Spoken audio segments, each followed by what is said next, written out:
Hello and welcome to Lost Art. I'm Gar and I'm here with Paul. How are you? This week we're going to be doing, what do we call it? Misunderstood artists, I think, yeah. So these are acts that we think maybe either have a bad rap or people just don't understand what they're trying to do. What they're trying to do. This was kind of difficult because it's hard to do this one and not just do a lot of bands that you really like and you kind of want to defend. That is to a degree part of this. I think so. I try to stretch out from stuff that I wouldn't listen to all that often. Well, these are some of my favourite artists, but I feel there's different reasons they can be misunderstood, and we'll go through them. And it's not just like they're misunderstood because they're bad, and I don't think they're bad. I think they're good, therefore they're misunderstood. Yeah. Not always like that. Yeah.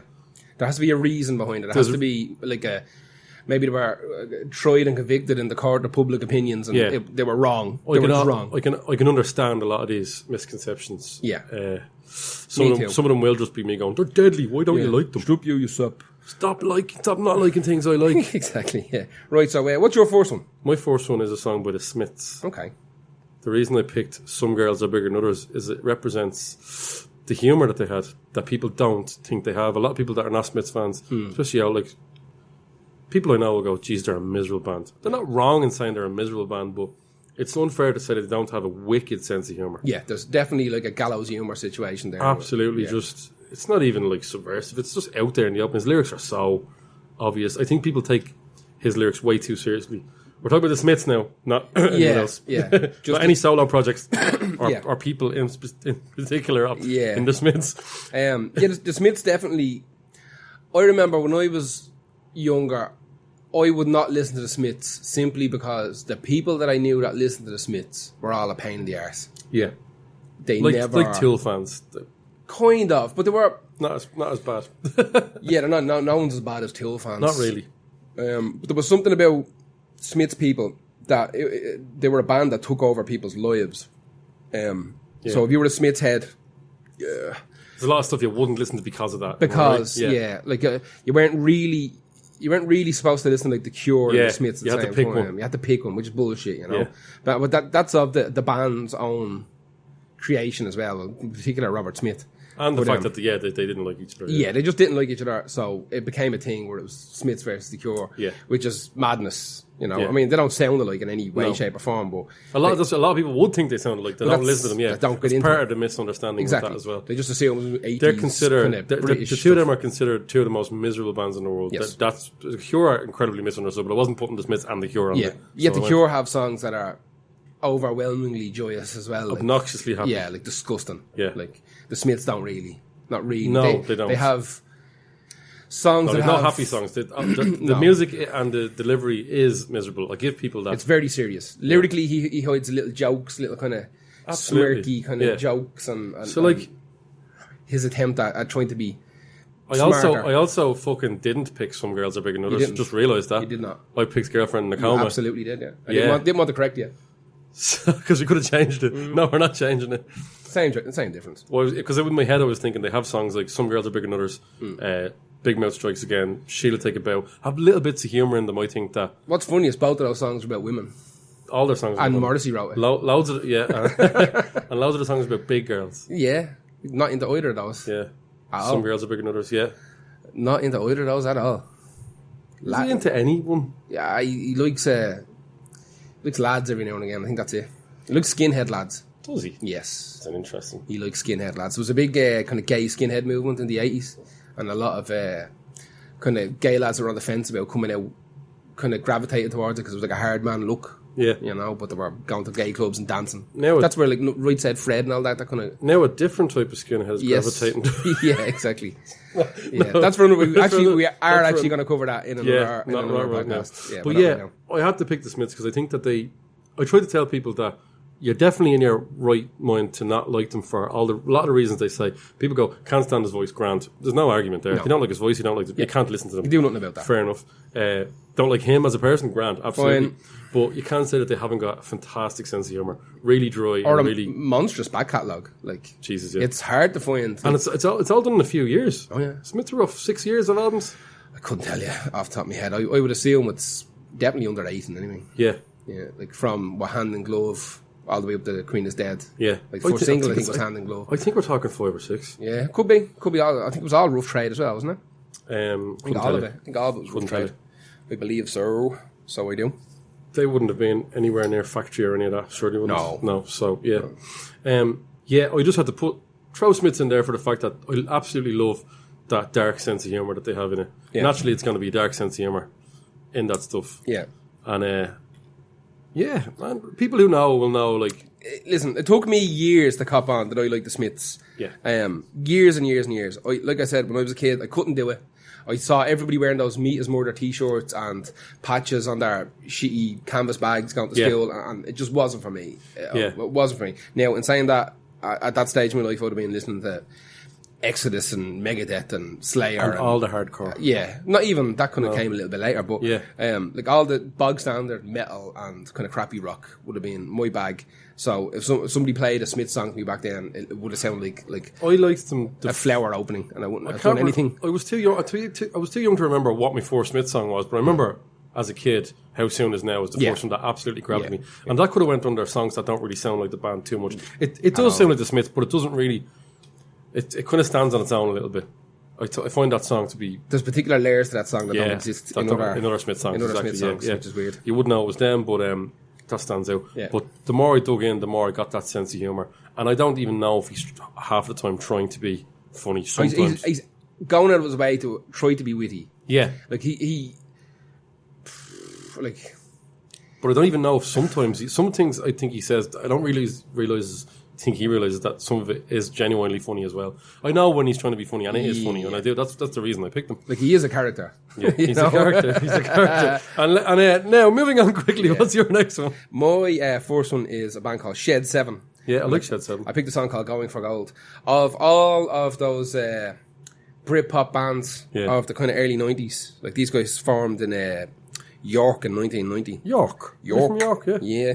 They broke up in 2003 and they got back together again in 2007. Now, I did not know they got back together again in 2007. I thought they got back together again about maybe 2 years ago because they put out a new album. I heard that song off it. Yeah, the lead single off that's very good. Very good. I bought that on LP. Strong. The day it came out, it was real good. I honestly thought they just got back together in like 2017, 2018. Maybe. Yeah. I didn't know they got back together again. Hang on, no, I did.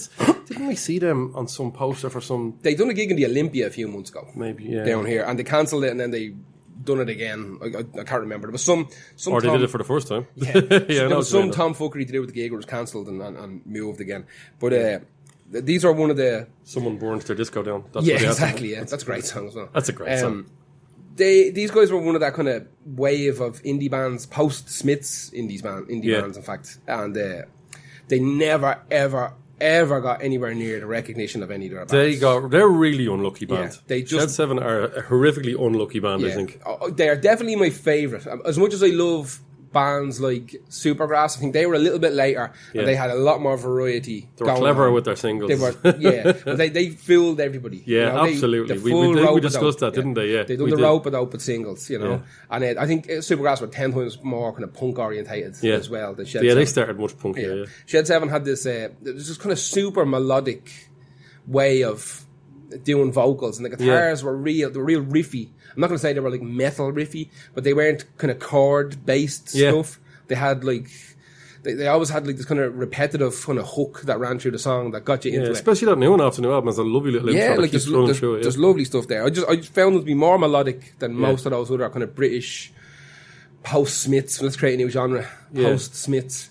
Kind of indie bands. Like there was a bunch of them out there, and while all of them had their pros and cons, I enjoyed all the EPs and the albums that Shed 7 put out. When I went back to dig in, I was like, oh, they got unlucky. They could have been bigger than so many bands that have way less. Something happened there. I'm not entirely sure. I think they jumped label a couple of times because they were never happy with the way things worked out for them. Right. Ever happy.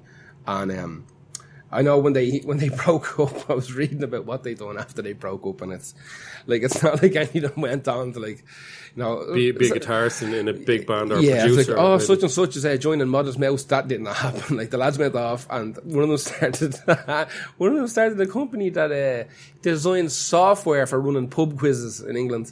Right. Yeah. So well, I can't like that anyway. Yeah. I'd run a karaoke night. Yeah. It's not a million miles. Is it? Still, imagine going from like playing giant festivals all over Europe and like being actually talked about, because they were talked about, they just weren't infamous, you know. You got to pay the bills. You do have to pay the bills, and nobody's buying your fucking records. Like, you have to design that pub quiz software. I was surprised that they never. They should have been huge. Because my favourite song by them is Bully Boy.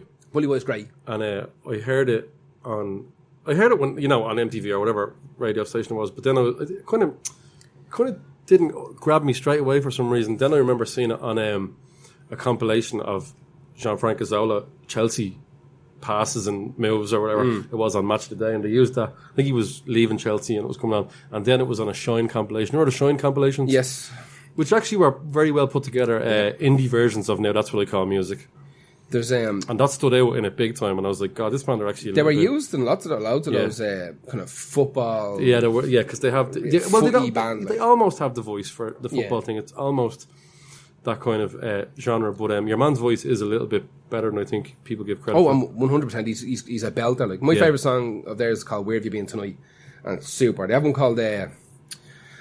I picked Going for Gold for this because I think it's a better intro to the band. Yeah, that's what we should say as well. We didn't pick our favourite songs by these bands. We picked songs that might introduce, boost our point about them being misunderstood, or else maybe introduce them to people that have shut the gates on it and gone, no. Yeah. Anyway, that was Shed 7. Yeah. Coming in at number 475 in the top 500. What's your next one? I think he's very misunderstood. Well, he doesn't do himself any favours. Okay. Producer, rapper from Chicago. Okay. Getting warmer. I know. Yeezy. Kanye West. Yeah. All right. Now, my mind was changed by him because, like I've talked about before, I do try and change my own mind, or at least back up my dislikes. And I never liked Kanye West music because what I heard from him was Jesus Walks, and that's a huge song, but I never actually liked it. I'm not even a massive fan of Gold Digger, to be perfectly honest with you. So those are the two ones I would have went, okay, grand. Then the Graduation Period and stuff like that, that's not really the kind of hip-hop I'd listen to. I need a bit more weirdness and aggression. Now, they are classic hip-hop albums, and they're really well put together, incredibly produced. He was a great producer before he was a rapper. He did. You could absolutely do an entire podcast on just tracks and albums he's produced. That he produced. Yeah. Like, seriously, Jay-Z was the main one. He was his producer for a long time. Nas, Drake, Lil Kim, Lil Wayne, all the Lils. He wrote Hip Hop by Dead Prez. That's his. Oh God, what a song! Exactly. You know what I mean? That's his. That is such a great song. I'm a Kanye fan, and like yourself, I'm a more recent convert than you. It was you who converted me, because I was like everybody else. I was like, no, fuck this dude. I'll tell you when my mind changed. Right, I remember I was reading Pitchfork for my sins, which isn't as bad as people make it out to be. It doesn't do itself any favours, Pitchfork. But I remember seeing, I was looking to make a hip hop compilation for myself with stuff I hadn't really heard, and his album, My Dark Twisted Fantasy, which is one I hadn't heard really anything off, bar the song that was Power. I had heard Power. That was okay. I actually liked it because they used the King Crimson sample, and I said, you know what? This album is rated like 9.7 on this, and I went to check everywhere, massively highly rated. I was like, that's just new highly rated, as in new people like it because it's cool. Shit on in the fourth week. Yeah. That's it. Yeah. So I listened to My Dark Twisted Fantasy on the bus on the way into Thomas' house. Actually, one day. Never heard of it. Oh yeah, my mate Thomas has a house. Yeah. Thomas has a house, and I stuck it on, and I swear to God, within 2 songs, I was like, "This is off to a killer start." Yeah. So it starts with "Can We Get So High?" You know that song, and then it goes into this song, "Gorgeous," which is a rap rock song, and that's when I went, there's no way Kanye West can be good. There's no way. I'm not having it. By the time I got to the end of the album, I was like, Jesus Christ, that is a solid album. So what I did was then went back. And the album before that was this kind of 808s and Heartbreak, the kind of more synthy, more old school one. It's okay. So I decided to not go back too much further because I went to Graduation. They're all good, but I went forward. What's he doing now? Yeezus. Yeah. Fuck off. Yeah. Jesus Proper Christ. Fuck off. That's the one. That's the one that got me going, wow. When you told me to listen to Black Skinhead. Yeah. And I was fully just expecting another. Because I knew of him through his production work, and then when that Jesus Walk song came out, I thought, that's okay. Yeah, it's okay. That's okay. And then Gold Digger, I was like, okay, that's Gold Digger, that's okay as well. But I know that he was known in circles as the Chipmunk voice guy. because every song he produced had that fast forward. Yeah. Yeah.